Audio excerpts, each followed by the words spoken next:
आज के व्याख्यान के अंतर्गत हम अनुपात विश्लेषण की अगली कड़ी में कुछ और अनुपातों के बारे में जानेंगे। और आज के अनुपात हैं पूंजी संरचना अनुपात। पूंजी संरचना अनुपातों की गणना एक संस्था की दीर्घकालीन शोधन क्षमता या वित्तीय स्थिति जांचने के लिए की जाती है, इसलिए इन्हें दीर्घकालीन शोधन क्षमता अनुपात भी कहते हैं। इसमें भी दो प्रकार के अनुपात होते हैं। पहला पूंजी संरचना अनुपात, जो ऋण कोषों एवं स्वामी कोषों के संबंध पर आधारित है, तथा दूसरे प्रकार के पूंजी संरचना अनुपात व्याप्ति अनुपात कहलाते हैं, जो कि संस्था की नियमित रूप से ब्याज एवं लाभांश भुगतान की क्षमता जानने के लिए ज्ञात किए जाते हैं। पूंजी संरचना अनुपातों में जो अनुपात सम्मिलित किए गए हैं, उनमें पहला अनुपात है ऋण समता अनुपात। यह अनुपात संस्था की संपत्तियों के विरुद्ध स्वामियों तथा ऋणदाताओं के सापेक्षिक दायित्व को प्रस्तुत करता है। अर्थात यह अनुपात संस्था के बाहरी तथा आंतरिक कोषों के आपसी संबंध को व्यक्त करता है। बाहरी कोषों में सभी प्रकार के अल्पकालीन तथा दीर्घकालीन ऋण सम्मिलित किए जाते हैं, जबकि आंतरिक कोषों के अंतर्गत समता पूंजी, अधिमान अंश पूंजी, पूंजी संचय, रोकी गई अर्जने तथा सभी संचय जो आधिक्य दर्शाते हैं, उन्हें सम्मिलित किया जाता है। यह अनुपात संस्था की दीर्घकालीन ऋण के भुगतान करने तथा क्या और अधिक ऋण प्राप्त करने की क्षमता तथा संस्था समता पर व्यापार की नीति पर चलने के बारे में जानकारी देता है। यह अनुपात जितना कम होगा, लेनदारों की स्थिति उतनी ही अधिक सुरक्षित रहेगी तथा संस्था पर ऋण सेवा भार यानी कि ब्याज कम होने से ऋण लेने की क्षमता पर भी विपरीत प्रभाव नहीं पड़ेगा। लेकिन अंशधारियों की दृष्टि से नीचा अनुपात उचित नहीं कहा जाएगा, क्योंकि उन्हें अपनी समता पूंजी पर व्यापार का लाभ अधिक प्राप्त नहीं होगा। इसके विपरीत ऋण समता अनुपात जितना ऊंचा होगा, लेनदारों की स्थिति उतनी ही अधिक असुरक्षित होगी, क्योंकि लेनदारों के दावे स्वामियों की तुलना में अधिक होंगे। दूसरा अनुपात है स्वामित्व अनुपात। पूंजी संरचना अनुपातों का दूसरा अनुपात है स्वामित्व अनुपात। यह अनुपात संस्था की कुल संपत्तियों तथा स्वामियों के कोषों के मध्य संबंध को व्यक्त करता है।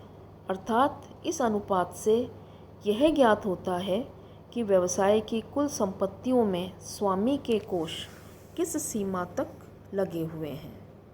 स्वामियों के कोषों में समता तथा अधिमान अंश पूंजी, सामान्य संचय तथा अवितरित लाभों को सम्मिलित किया जाता है, जबकि कुल संपत्तियों में संपूर्ण चालू तथा स्थायी संपत्तियों को सम्मिलित किया जाता है तथा कृत्रिम संपत्तियों को छोड़ दिया जाता है।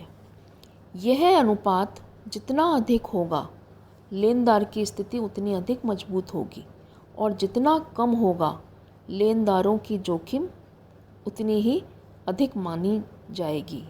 इसलिए यह अनुपात ऊंचा ही अच्छा माना जाता है तथा वह संस्था की सुदृढ़ वित्तीय स्थिति को दर्शाता है, क्योंकि ऐसी संस्था बाहर की कार्यशील पूंजी पर कम निर्भर होती है।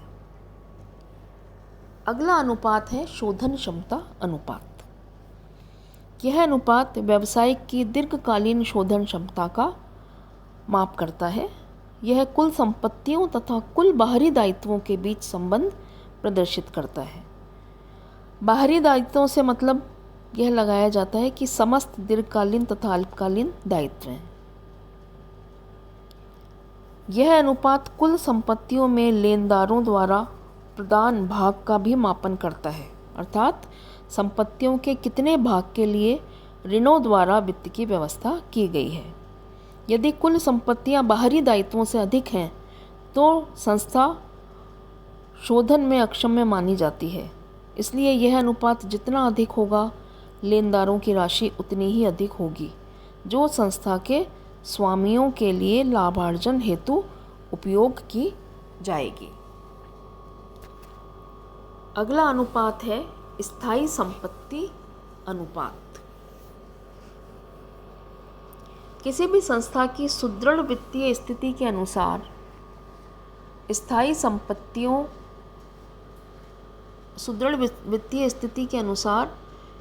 संपत्तियों को दीर्घकालीन कोषों से ही खरीदा जाता है। अतः यह देखने के लिए कि क्या इस नीति का सही उपयोग हुआ है, यह अनुपात ज्ञात किया जाता है। यह अनुपात दीर्घकालीन कोषों अथवा विनियोजित पूंजी तथा स्थायी संपत्तियों के बीच संबंध को दर्शाता है। दीर्घकालीन कोषों में समता अंश पूंजी, अधिमान अंश पूंजी, संचय तथा आधिक्य तथा दीर्घकालीन ऋणों को सम्मिलित किया जाता है। स्थायी संपत्तियों में समस्त स्थायी संपत्तियां तथा दीर्घकालीन विनियोग की राशि को सम्मिलित किया जाता है। यह अनुपात इस बात की जानकारी देता है कि प्रबंधकों द्वारा पूंजी के दीर्घकालीन उपयोगों और दीर्घकालीन साधनों में उचित तालमेल स्थापित किया गया है या नहीं। यह अनुपात 1 से अधिक है तो इसका मतलब यह लगाया जाता है कि दीर्घकालीन कोषों का प्रयोग चालू संपत्तियों की पूर्ति के लिए किया गया है। इसके विपरीत इस अनुपात का 1 से कम होना इस बात को दर्शाता है कि स्थायी संपत्तियों के कुछ भाग का क्रय अल्पकालीन साधनों अर्थात बैंक अधिविकर्ष आदि से किया गया है, जो शोधन क्षमता की दृष्टि से उचित नहीं माना जाता।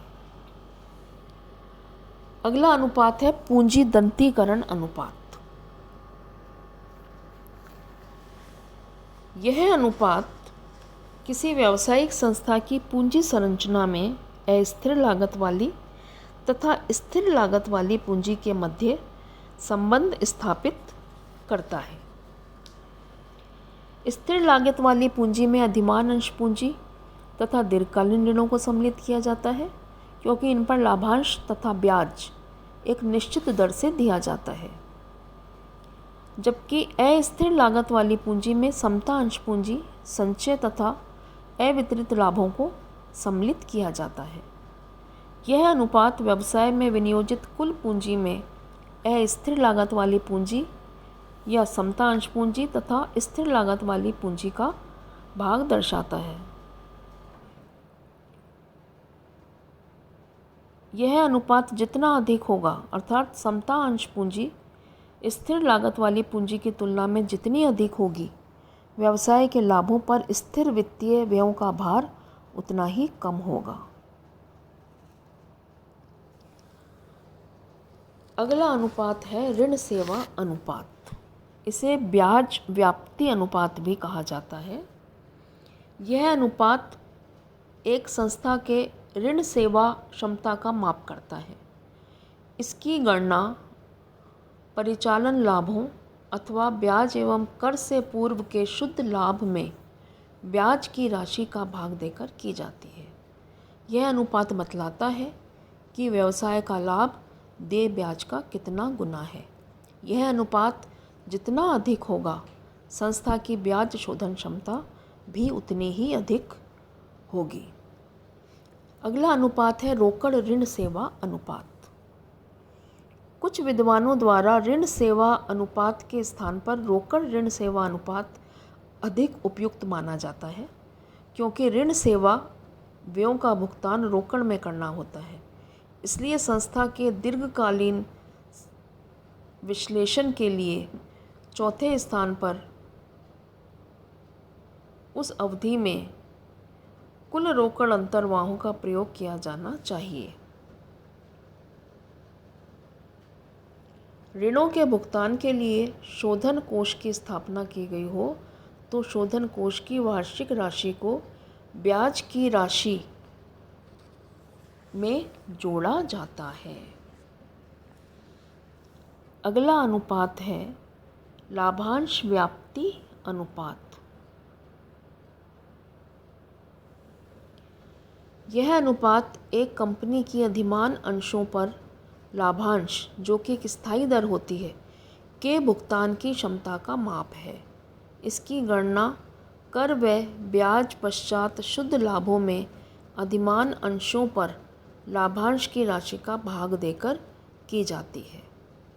यह अनुपात ब्याज व्याप्ति अनुपातों की भांति अधिमान अंशधारियों को उपलब्ध सीमांत लाभ को दर्शाता है।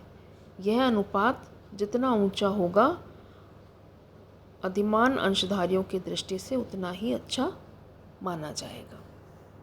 तो ये कुल 8 अनुपात थे जो पूंजी संरचना अनुपातों में सम्मिलित किए गए हैं। पूंजी संरचना अनुपातों को लिवरेज रेशो या उद्दोलक अनुपातों के नाम से भी जाना जाता है। इन अनुपातों के ये सब फार्मूले हैं, सूत्र हैं, और इन सूत्रों के आधार पर हम इन अनुपातों की गणना कर सकते हैं। बस आज के लिए इतना ही।